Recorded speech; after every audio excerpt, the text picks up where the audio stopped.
Alright, so today for you I have my newest acquisition. It's a Buckeye 3-chime, I believe it's a 3-inch barrel whistle.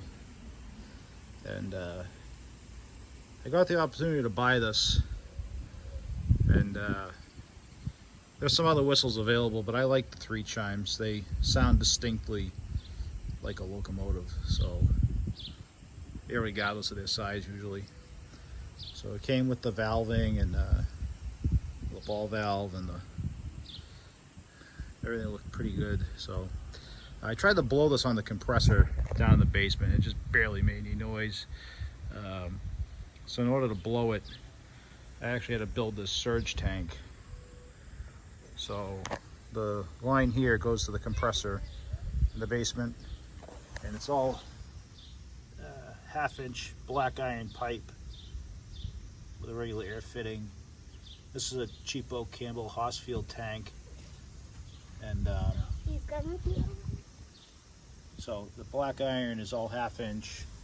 I just had this piece here hanging around, and it goes from half-inch to 3/4 inch into the whistle base. So I'm gonna put the phone down and I'm gonna blow it. About 125 psi, and I got 5 gallons, I think, of air in there, so it actually will use that air pretty quick. So here we go.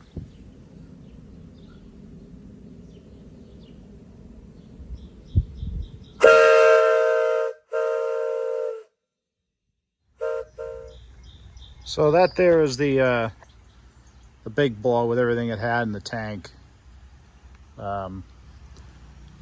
I kind of worked the valve in. It was a little bit stiff, so I put some oil in there and kind of worked it, and you're able to quill it fairly good.